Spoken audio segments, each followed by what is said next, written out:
Ce soir, je vais parler sur un verset que tu maîtrises bien. Mais nous allions un peu essayer un peu d'entrer dans le profondeur et comprendre d'une autre façon. La gloire de Dieu, c'est de cacher des choses. La gloire de l'homme, c'est de chercher, de révéler ces choses. Et je crois par l'onction et l'alliance de cette église ici. En tout cas, le Seigneur nous amènera dans le profondeur. Si tu es avec moi, tu peux dire Amen. Permettez-moi de parler ce que tu peux dire Amen. Je vais parler devant un peuple qui sont assoiffés de la parole de Dieu. Tout peut passer, mais la parole ne passera jamais. J'aime ceux qui aiment la prière, mais je préfère ceux qui aiment la parole de Dieu. Parce que pour bien prier, il faut mieux enseigner. Il faut être enseigné pour bien prier. Parce que la véritable prière doit avoir un soubassement sur la parole de Dieu. Comme un homme de Dieu disait en lingala, alors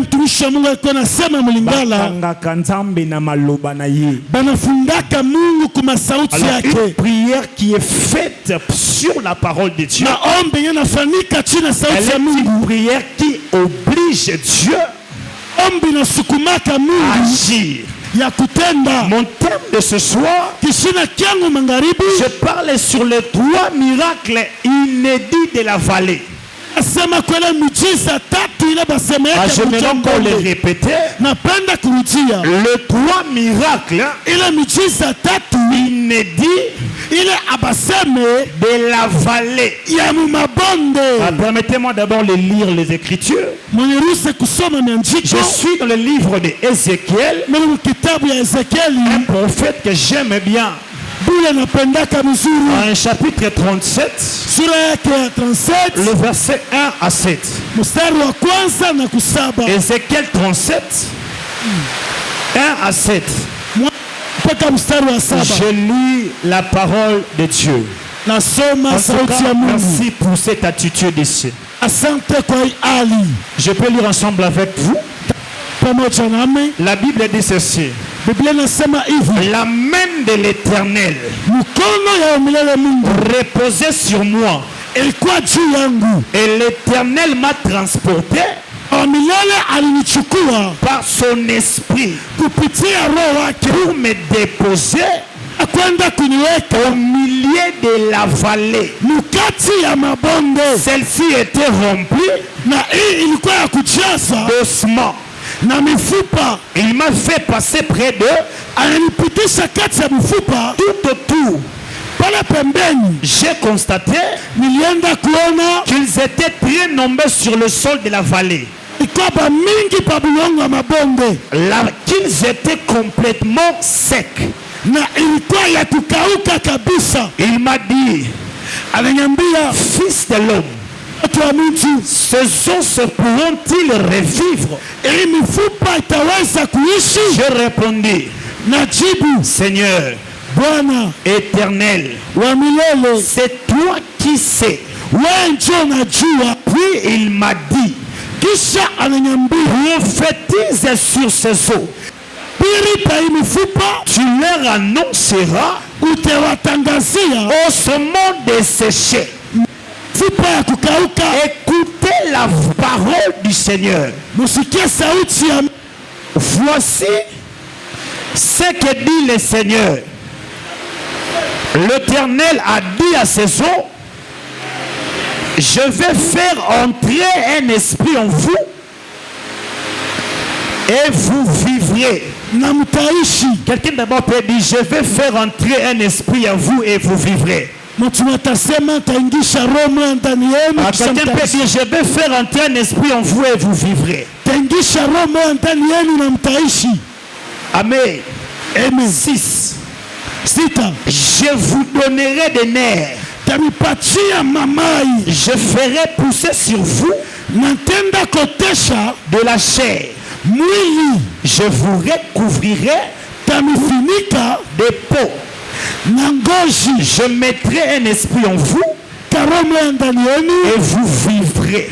Vous reconnaîtrez alors que je suis l'Éternel. 7. J'ai prophétisé conformément à l'ordre que j'avais reçu. Alors que j'ai prophétisé, il y eut un bruit, un mouvement. Se produit.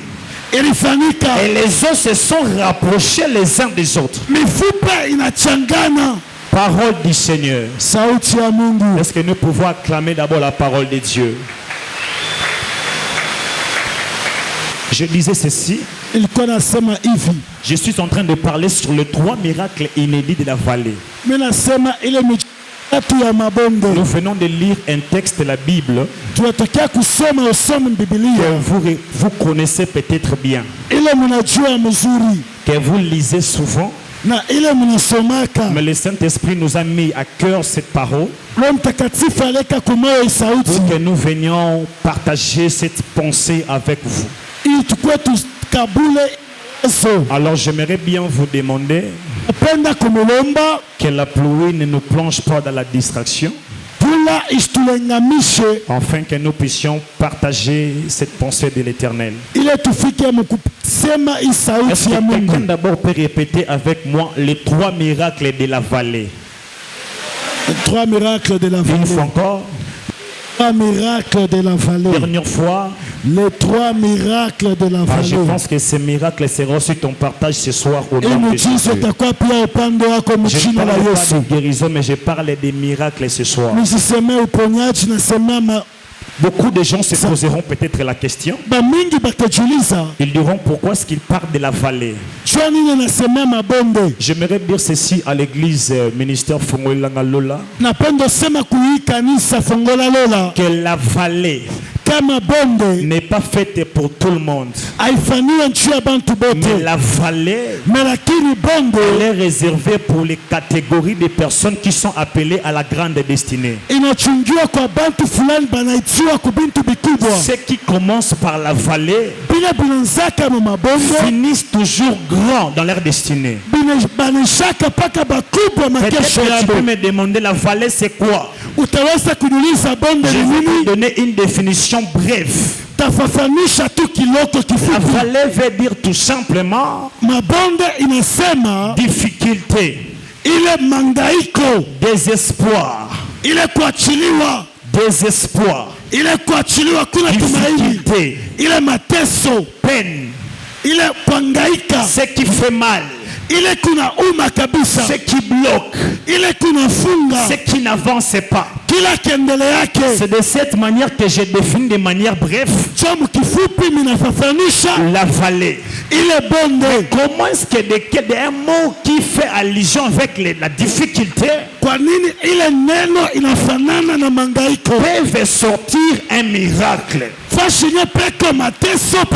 que un mot qui semble nous apporter le désespoir peut sortir de miracles? Je dis, je viens annoncer en avance ceci. Dans ta vallée se cache pas un miracle, mais se cache des miracles. Parce que ce qui sort de la difficulté, ce qui sort de là où ça fait mal, produit une joie immense. Je ne sais pas si je suis ensemble avec quelqu'un. Géographiquement parlant, nous qui avons étudié les cours de géographie,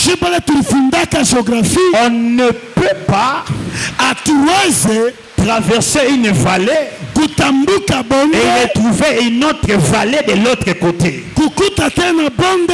Géographiquement parlant, après une vallée, on retrouve une montagne.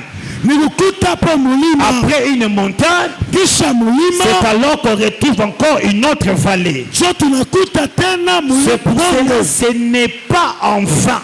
Les gens de la Bible qui ont commencé leur mission dans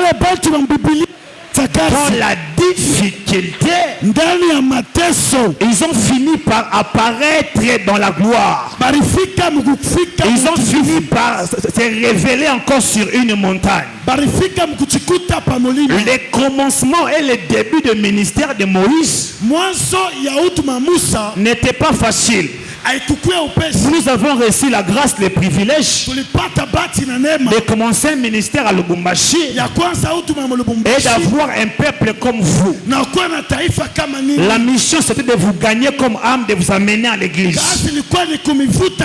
Mais la première mission qu'on a donnée à un homme comme Moïse, ce n'était pas d'aller vers un peuple, mais c'était d'aller affronter un homme qui avait un pouvoir. Donc par un simple claquement de doigts, on pouvait décapiter la tête de Moïse. Moïse a commencé dans la difficulté. Mais lorsque le Christ voulait inaugurer les temps de la grâce, il fallait que Moïse apparaisse du haut d'une montagne.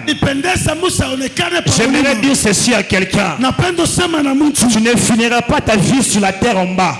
Tu finiras ta vie sur la terre en haut. Et ceux qui viendront après toi retrouvera ton ombre toujours dans le sommet. Parce que la pensée souveraine de Dieu est que tu ne puisses pas être dans la gloire. Mais la pensée souveraine de Dieu est que lorsqu'il t'introduit dans une gloire, que tu demeures le plus longtemps qu'impossible. Parce que même ceux qui viendront après toi, s'ils te retrouvent dans le présent, ils vont avoir l'accomplissement de la parole de Dieu adressée à Moïse pour dire: comment est-ce que je peux t'appeler devant ton peuple? Tu m'appelleras je suis. Dites-leur que je ne suis pas le passé, que je ne suis pas le futur, mais je suis le présent. Pourquoi? Ceux qui ont été grands hier, ceux qui sont censés être grands aujourd'hui, c'est toi. Parce que si les gens ont pu dire que le Dieu qui a marché avec Moïse Aïdine Abala, aujourd'hui je dirais aussi c'est le même Dieu qui marche avec Pasteur Madison. Seulement aujourd'hui je dirais c'est le même Dieu qui marche aussi avec toi. Alors il n'est pas seulement le Dieu des gens qui sont passés, il est le Dieu des hommes qui sont présents. Alors j'aimerais annoncer à l'église ceci ce soir: le miracle je viens t'annoncer, ce n'est pas un miracle du passé, ce n'est pas un miracle du présent, et ce n'est pas un miracle du futur, mais c'est plutôt un miracle du présent. Celui qui est entré en ce lien avec un problème, donc il voulait que Dieu puisse l'exaucer. Je me tiens du haut de cette chair comme un homme de Dieu pour te dire ceci: ta prière a été exaucée. Je change ma phrase. Ta prière de ce soir est exaucée. Ton besoin de ce soir est satisfait. Ta maladie de ce soir est guérie. Pourquoi? Parce qu'il s'appelle je suis. Ce qui était au passé, il ne contemplait pas comme un Dieu de passé. Dans leur passé, il était leur présent. Alors je refuse que dans ton vivant, Dieu soit le témoignage seulement du passé. Dans la marche avec Christ, le passé ne peut pas être grand que ton présent. Le passé doit être plutôt le témoignage de ton présent qui est grand. Je répète, le passé doit être le témoignage de ta grandeur du présent. Tu diras aussi comme des autres, Dieu a exaucé ma prière. Tu diras aussi comme les autres, ça c'est les doigts de Dieu. Et non, ça était les doigts de Dieu. Non, les enfants ont dit ça. J'aimerais dire à quelqu'un ce soir, tu verras la main de Dieu. J'aimerais lire rapidement, si dans la salle quelqu'un de la Bible peut nous lire le livre de Genèse chapitre 37, le verset 13 à 14. S'il y a un lecteur parmi nous, peut nous lire rapidement Genèse 37, 13 à 14. J'aimerais retirer seulement une phrase là-bas et puis on va monter. J'aimerais déjà introduire les premiers miracles. Je parle sur le 3 miracles de la vallée. Quelqu'un trouvé de la salle ici? Y a-t-il pas un lecteur de la salle? Genèse chapitre 37, les versets 13 à 14. Vous y êtes? Quelqu'un a-t-il trouvé? Je lis alors dans ma version. 13 à 14, je lis ceci.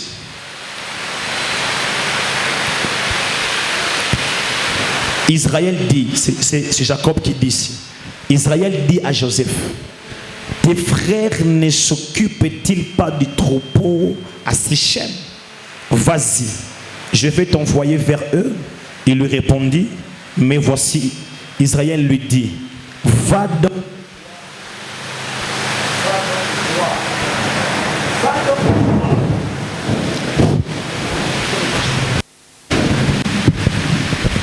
Va donc voir si tes frères sont en bonne santé et si les troupeaux est en bon état.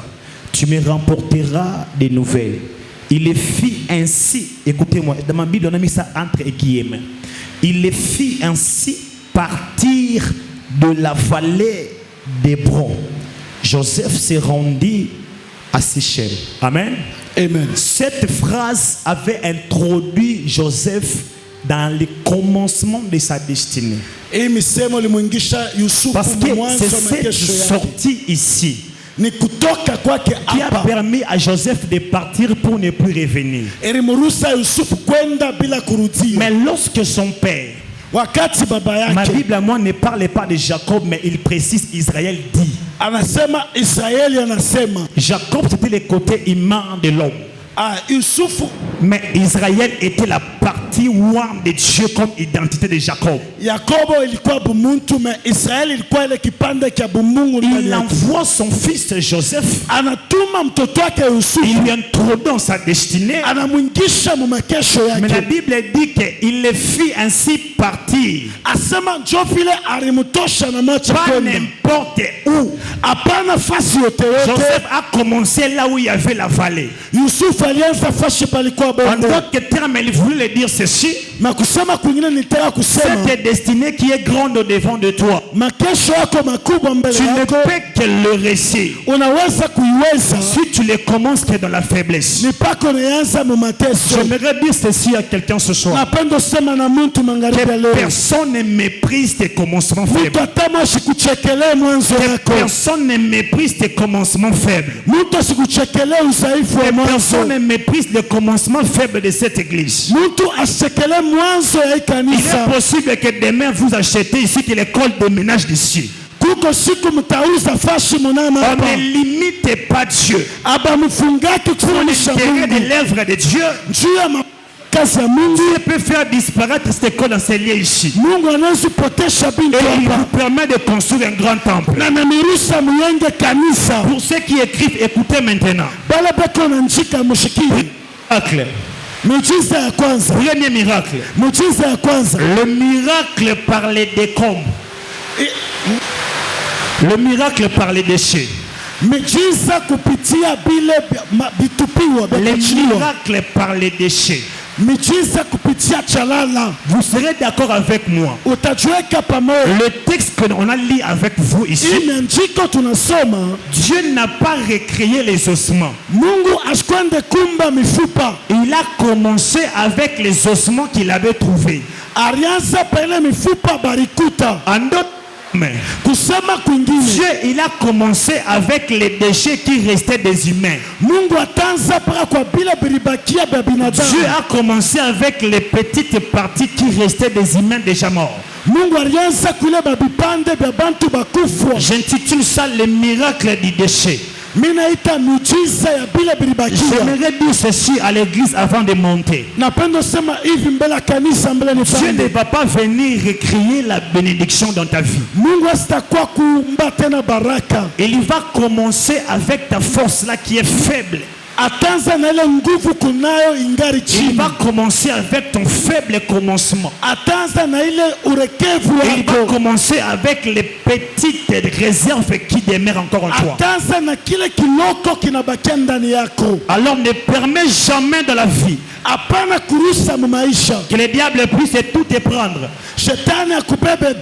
Ne permets jamais dans ta foi que le diable puisse tout te prendre. Écoutez-moi, Église de Dieu. Le maître Christ, il n'avait pas une boulangerie pour nourrir 5000 hommes, sans compter les femmes et les enfants. La Bible dit il a commencé par 5 pains et 2 poissons. Le problème avec toi, tu aimes que Dieu puisse faire tout pour toi. Ce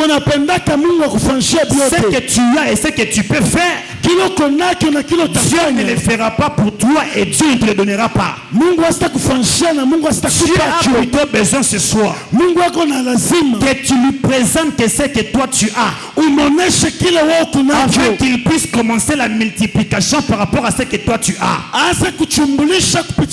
Aujourd'hui à l'église de Dieu, les gens fuient les cultes parce qu'ils n'ont pas des offrandes. Les gens refusent de passer devant parce que dans sa poche n'a que 100 francs. Il y a des 100 francs qui ont une valeur de 5000 $. Il y a des 200 francs qui équivaut 10 000 $. Parce que celui qui a 100 $ et qui donne 1000 francs, il n'a rien fait. Mais celui qui a 500 francs, il donne 300 francs, il a tout donné. J'aimerais dire ceci à l'église de Dieu. Ne cache pas ce que tu as. Christ n'a pas besoin d'une boulangerie. Mais il posa la question aux disciples. Qu'est-ce que vous aviez? Maître, nous avions 5 pains et 2 poissons. Cela est déjà suffisant. Amenez-les-moi. Il a rendu grâce. Et il n'a pas nourri 5000 personnes. Il a nourri 5000 hommes, sans compter les femmes et les enfants. Le miracle n'était pas de 5000 pains. Le miracle était de plus de 5000 pains. La Bible dit il restait encore les déchets. Les disciples ont rempli de paniers, ils ont fait les pleins, ils sont partis avec. Les jours où tu prendras la décision de présenter à Dieu tout ce que tu as, c'est le jour où le commencement de multiplication commencera dans ta vie. Le diable avait pris la vie de Bartimée, mais le diable n'avait pas tout pris de Bartimée. Bartimée vivait dans la vallée. Bartimée vivait dans le désespoir. Un homme qui ne voit pas n'espère rien de la vie. La beauté de la vie, c'est la vie. La beauté de la vie, c'est lorsque tu contemples et que tu vois. Pose la question à un aveugle. Même s'il a faim, si tu lui dis qu'est-ce que tu fais maintenant, il dira que mes yeux ont problème. Si possible, donne-moi la vie. C'est-à-dire dans un domaine de la vie, si on te prend quelque chose, ne reste pas calme, ne reste pas ébloui, utilise ce qui te reste. C'est de là que proviendra ton miracle. Bartimée était le fils de Timée. Un homme riche dans la ville. Parce que Bar veut dire fils. Et Timée est le nom de son père. Mais il était mendiant. Comment est-ce que le fils de full boss se retrouve mendiant? On l'avait même volé la richesse. Il ne pouvait même pas hériter les biens de son père à cause de ce que le diable avait volé. Mais le diable avait tout pris. Il avait brûlé quelque chose de très crucial. Le diable avait laissé la bouche. Quelqu'un peut dire avec moi la bouche. Quelqu'un peut dire avec moi la bouche. Ta bouche est la source de ta vie. Tu es ce que tu dis. Tu vivras ce que tu déclares. Tu seras ce que tu confesses. La vie de Bartimée était de tout le monde. Mais il n'a pas regardé encore sa faiblesse. Le jour que ce maître-ci passera ici, je montrerai au diable qu'il était menteur. Il m'a fait croire que je suis aveugle et que je ne peux pas me réjouir de la vie. Qu'est-ce que Ecclésiaste dit? Mieux vaut un chien vivant qu'un lion mort. Je viens annoncer à l'église de Dieu. Tant que tu vis, n'abandonne jamais. Tant que tu respires, la Bible dit il y a encore de l'espérance. Il y a encore de l'espoir. C'est lorsque Christ est passé, les disciples repoussaient même Bartimée. Je suis sûr que c'était Pierre. Il disait que Dieu est en train de déranger. Parce que dans la société, on ne considère pas des paralytiques. On ne considère pas des aveugles. C'est comme si ce sont des demi-humains. Ils ont aussi droit à la participation comme toi.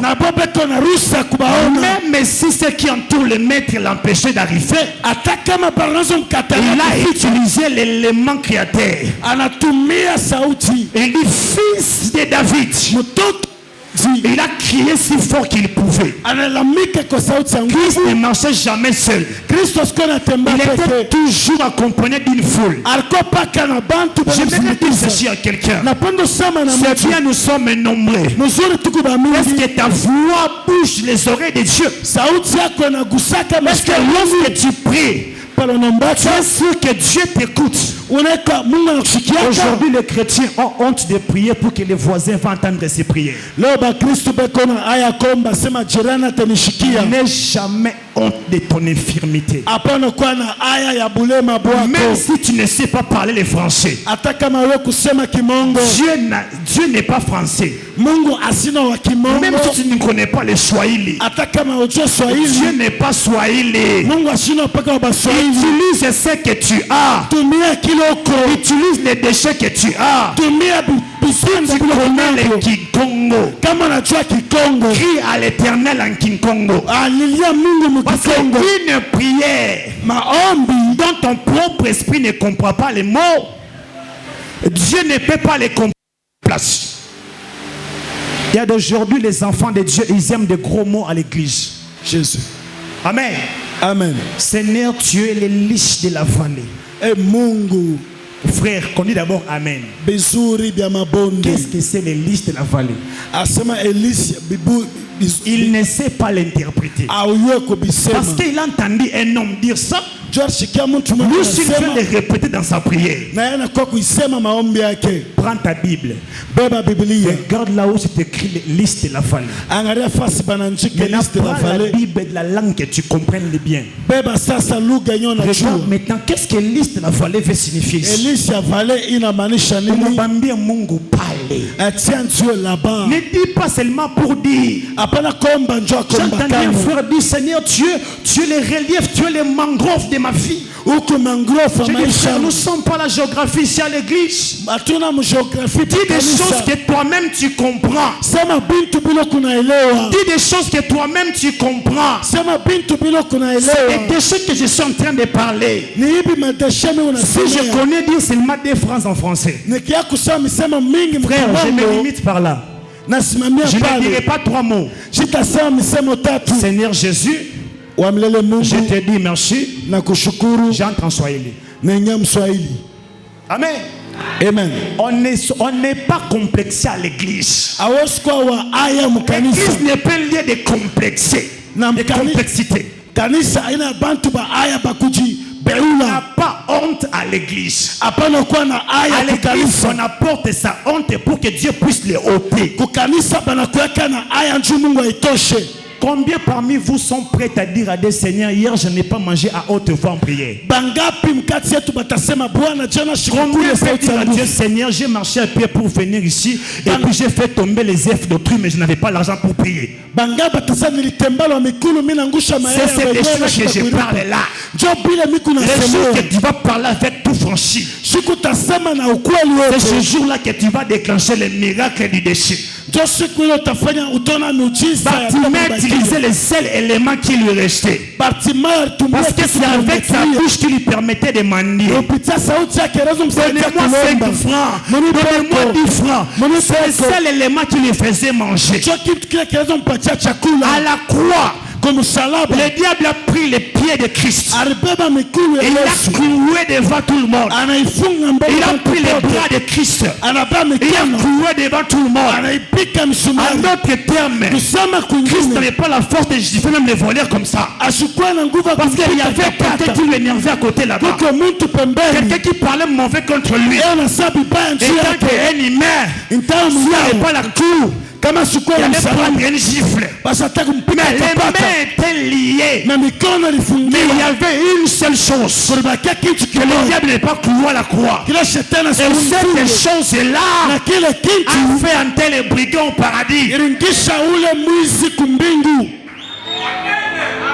Tu seras avec moi au paradis. Ce n'est pas les bras qui ont fait entrer le brigands au paradis. Ce que tu as, donne-la à Dieu. Ce que tu connais, exprime ça devant Dieu. C'est alors que tu déclencheras les miracles du décombre dans ta vie. J'ai vu encore un homme qu'on appelle Job. Job n'avait pas la Bible. Il servirait de référence pour affermir sa foi.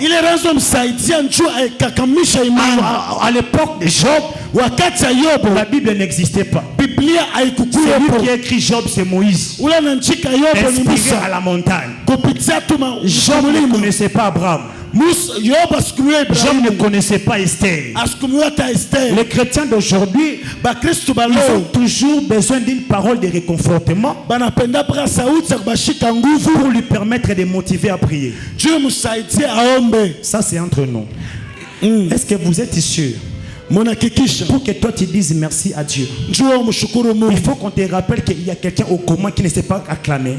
Comment vous pouvez prendre l'handicapé de quelqu'un, vous faites de ça une motivation de votre prière? Comme il est malade, ça vous plaît pour dire merci à Dieu.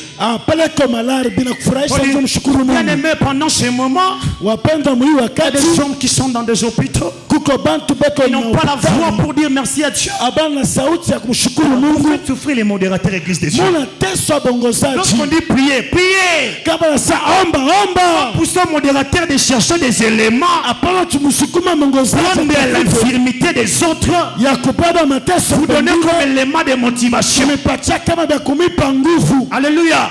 Amen. Job a dit, je sais. Pendant qu'il traversait des moments dans la vallée, je pose la question à Job. Comment tu sais? Je ne sais pas. Mais ce que je sais, mon rédempteur est vivant. Il se réveillera. Il se réveillera. Est-ce que quelqu'un peut dire que mon rédempteur est vivant? Job n'a pas parlé au futur.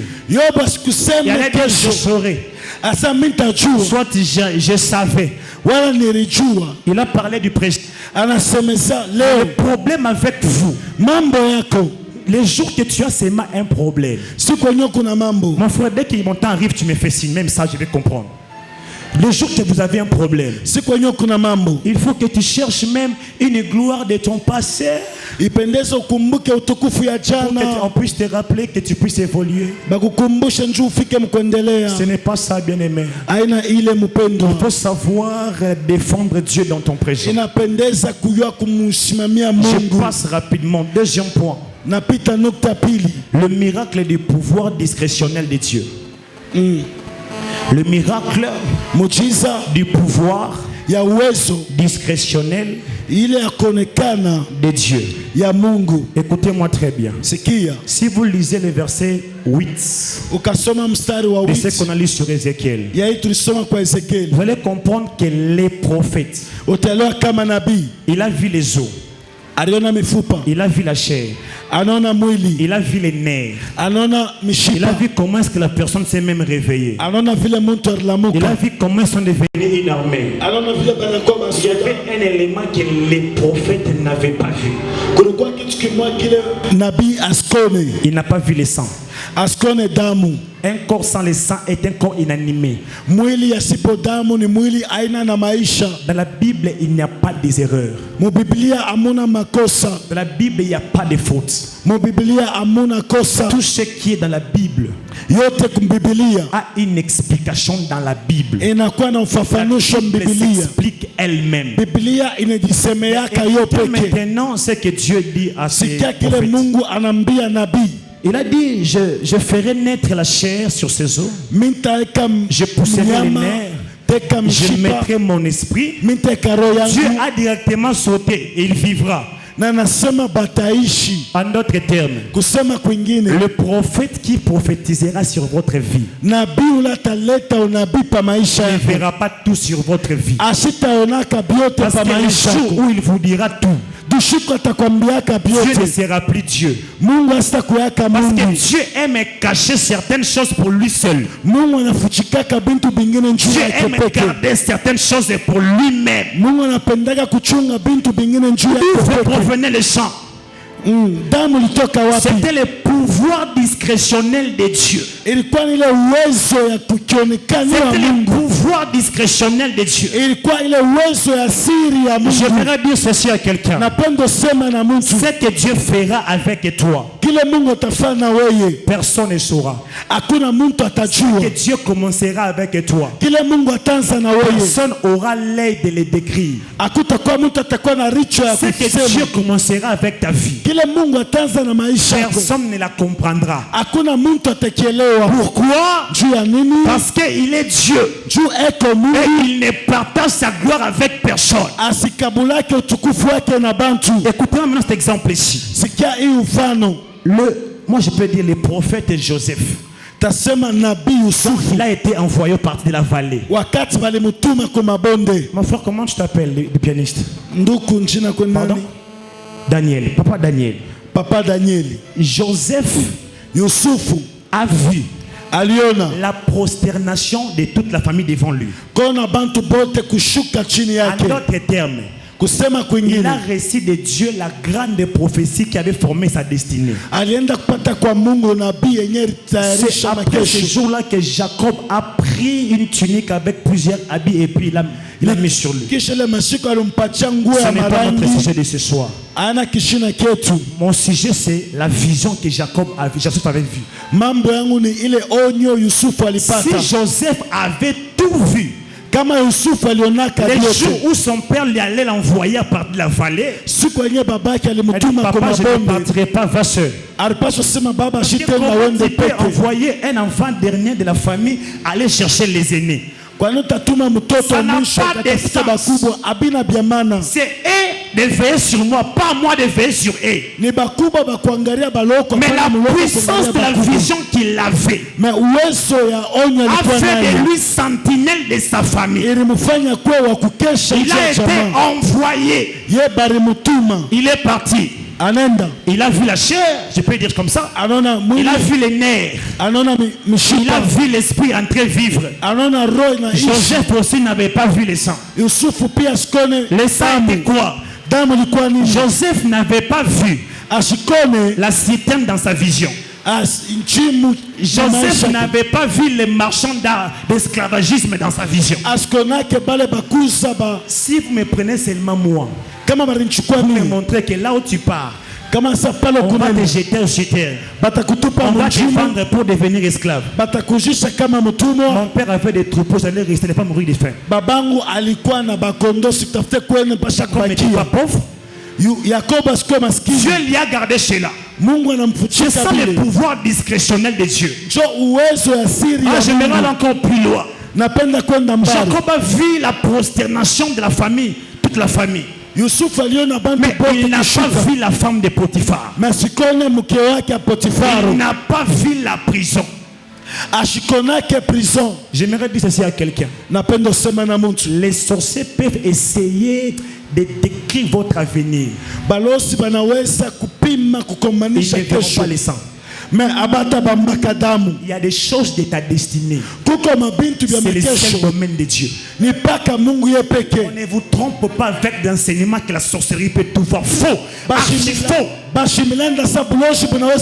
a ces choses. Dieu n'a pas besoin de ta prière pour l'accomplir. Il a besoin de ses glorifier pour que tu saches.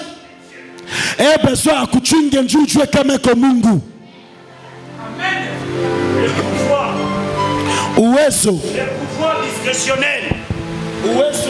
Le pouvoir discrétionnel de Dieu.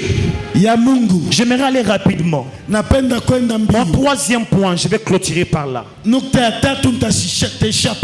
miracle de la dotation surnaturelle. En tout cas, j'aime ça. Les miracles de la dotation surnaturelle.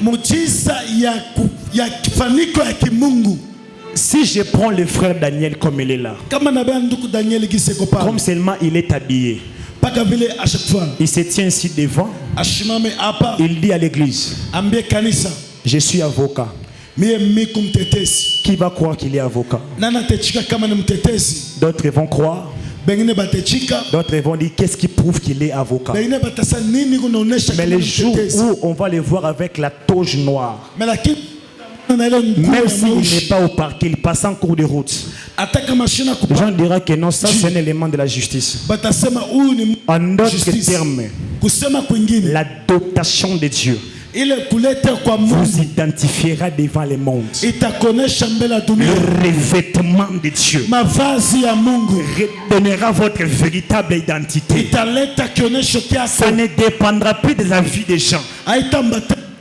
Le revêtement de Dieu changera leur langage à ton égard. Tu leur dis que tu es un homme qui appelle à grandir. Ne crois pas. Laissez-les. Les jours ils verront les revêtements de la gloire. Ils sauront que non, celui-ci il a Dieu. Écoutez-moi très bien. À l'époque ancienne, pour que le prophète ait dit j'ai vu une armée s'élever, il a vu les documents, il a vu la dotation de Dieu de manière surnaturelle. La Bible ne dit pas là où Dieu a donné des armures aux militaires. La Bible dit j'ai revêtu de la chair, des nerfs et j'ai soufflé, ils vivent. Mais lorsque Ézéchiel regarde, j'ai vu une armée très nombreuse. Pour reconnaître un militaire, il faut qu'il soit en uniforme. Il a vu les gens être doté de manière surnaturelle. J'aimerais dire ceci à quelqu'un. Au-delà des prophéties de ta vie, au ciel il y a la réserve des dotations surnaturelles pour toi. Il y a des choses que toi tu ne peux pas comprendre comment ça arrive. Tu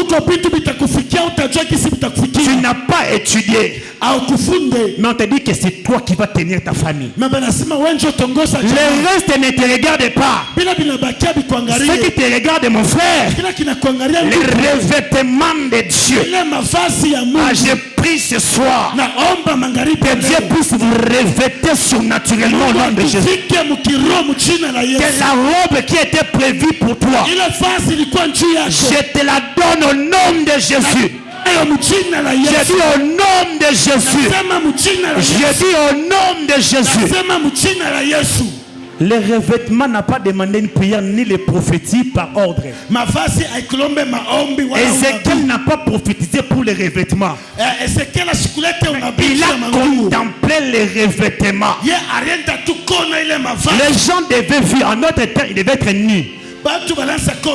Mais au lieu d'être nus, il a vu directement l'armure. Il a vu les boucliers, l'épée, les sandales. J'aimerais dire ceci à quelqu'un. C'est que tu es aujourd'hui. C'est parce que tu n'as pas encore été revêtu de ta véritable habit. Ton temps viendra. Ça ne dépendra plus des prophètes. Et moi et les prophètes, on va me voir seulement que non, celle-ci, celui-ci vient d'être revêtu. La Bible déclare la gloire de la seconde maison sera plus glorieuse. Je parle à l'église de Dieu. Tu as y à trébucher quelque part. Tu as y à tomber dans des affaires. Ce n'est pas le problème de Dieu. Mais le Dieu est le Dieu de seconde chance. Il est le Dieu de la seconde gloire. La seconde gloire ne dépend plus des plans des hommes. Parce que le deuxième temple, c'est Dieu lui-même qui sera l'architecte. Salomon, prends-moi l'acacia. Prenez-moi je ne sais pas quel col. C'est Dieu. J'insiste encore. Tu vois ta vie. C'est Dieu. Mais je clôture mon message en disant ceci. Vous connaissez tous ici les livres des psaumes 23. On peut lire l'Éternel est mon berger. Je ne manquerai de rien. Il me fait reposer vers pâturage. C'est ça? Après, il me conduit dans les vallées. Il me conduit où? Les vallées de l'ombre de la mort. Non. Il me conduit dans les verts pâturages. Il dirige mon il dirige quoi? Il restaure mon âme. Il fait quoi? Quelqu'un n'a pas la Bible ici pour aller rapidement? J'ai besoin d'une phrase là. Non, lisez, ouvrez seulement les Bibles. J'ai clôturé, j'ai fini déjà. Lisez la Bible. On peut aller rapidement. Mot par mot, j'ai besoin de ça. L'Éternel est mon berger. Là, c'est David qui parle. Je ne manquerai de rien. Oui. Oui. Je ne manquerai de rien. Il me fait des poils de verts pâturage. Oui. Il a. Retenez-moi. Il. Allons-y. Il me fait reposer. Il m'éline. Il restaure mon âme. Pour les mon frère. Si vous lisez bien, nous sommes tous dans les il. Il là, c'est qui? C'est Dieu. Hein? Les Mongo. Ok, allons-y. À cause de son nom. Et Malembe. Là, ce n'est plus il, c'est quand j'ai. Là, ce n'est plus de c'est David lui-même. Hein? Quand j'ai. Dans la vallée de l'ombre et de la mort, je ne crains aucun. On se limite par là. On va faire un peu l'exégèse ici. Comment est-ce qu'un homme, parce que ces versets-là viennent après avoir Dieu a dit que David est l'homme selon mon cœur. Comment est-ce que l'homme selon le cœur de Dieu, Dieu peut permettre que cet homme se retrouve dans la vallée de l'ombre de la mort? Écoutez, Dieu n'a pas d'amour. Dieu est amour. L'amour de Dieu ne peut pas entrer des virus. On ne corrompt pas l'amour de Dieu. Chose grave, notez bien, l'amour de Dieu est inconditionnel. Dieu n'a pas besoin de ton attitude pour qu'il puisse t'aimer. Mais cet amour-là, Mungu a dit Celui-ci est l'homme selon mon cœur. David n'était pas n'importe qui. Je vais libérer une parole et puis je dépose le micro. Écoutez-moi très bien, Christ de Dieu. Si vous regardez bien ces passages, c'était Dieu qui dirigeait la vie de David depuis l'Éternel est mon berger. Il me conduit. Il me repose. Il restaure. Amen. Amen. Mais les jours où David a changé il en G, c'est le jour où Dieu l'a livré devant la vallée de l'ombre de la mort. J'aimerais dire ceci à quelqu'un ce soir. Tu as la prophétie de Dieu. Tu as les promesses de Dieu. Laisse-les être les devants de cette prophétie-là. Laisse-les être les devants de cette promesse-là. Le jour où tu vas te frapper à la poitrine, pas pour dire il me conduit, il me restaure. David parce que après ces passages il dit il dresse une table en face de mes adversaires. Mais entre les adversaires et il restaure mon âme. David s'est attendu dire que non, lorsque c'est-à-dire lorsque moi David je marche, la vallée n'a jamais été la pensée de Dieu. Ce sont les erreurs des hommes qui font que vous vous retrouvez dans les vallées. Je vais donner un conseil à toute l'église. La Bible dit dans Genèse, au commencement, Dieu. Amen. Amen. Au commencement, Dieu. Au commencement, Dieu. Si vous voulez que Dieu puisse vous doter de ces revêtements surnaturels, laissez Dieu être le conducteur de votre vie. Il a créé le ciel et la terre. Il connaît les voies il faut emprunter pour éviter la vallée. Les jours où tu voudras te conduire toi-même, c'est ce jour-là où tu te retrouveras dans la vallée. Écoutez-moi très bien, j'ai béni les couturiers qui sont présents ici en ces lieux. Parce que dans la dotation a commencé depuis le jardin d'Éden. Pendant que Adam et Ève étaient nus. Genèse 3:21 clôture par là. La Bible dit ceci. Après que Dieu a créé la terre, Dieu a créé l'homme. Le premier métier que Dieu a fait, mon frère, Dieu était couturier. Il était habillé. Amen. Amen. Qu'est-ce que Dieu dit là-bas? Dieu dit ceci. Dieu cousu. Dieu fit un habit.